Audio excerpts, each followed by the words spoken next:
نن زمانه کې خلک په ټوپک باندې ښکار کوي، چرو ټوپک راوالي، یک عام کارتوس پکې واچوي، فرض که په کلاشنکوف ته یو څیز وویشتو نو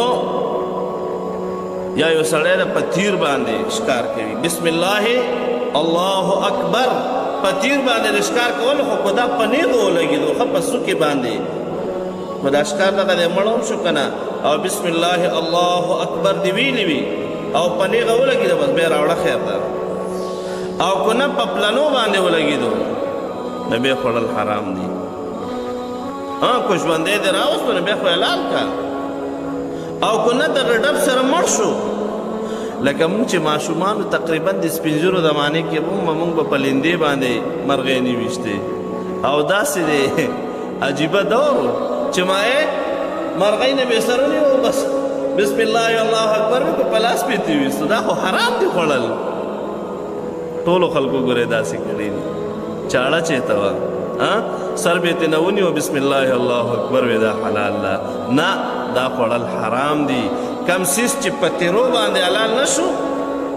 ماتې چې په پلنو اوس لکه په کلاشنکوف ته یې وویشته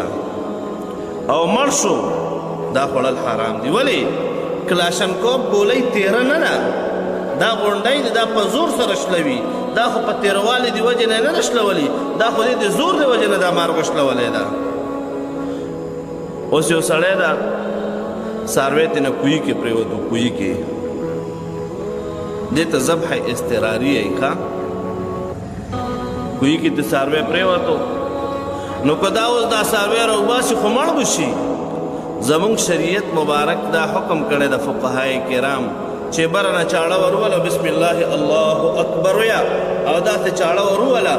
هر ځای چې وینو شو دا څاروی حلال ده،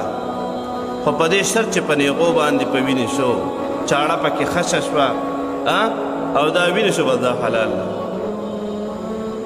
نو لہذا که په ټوپک باندې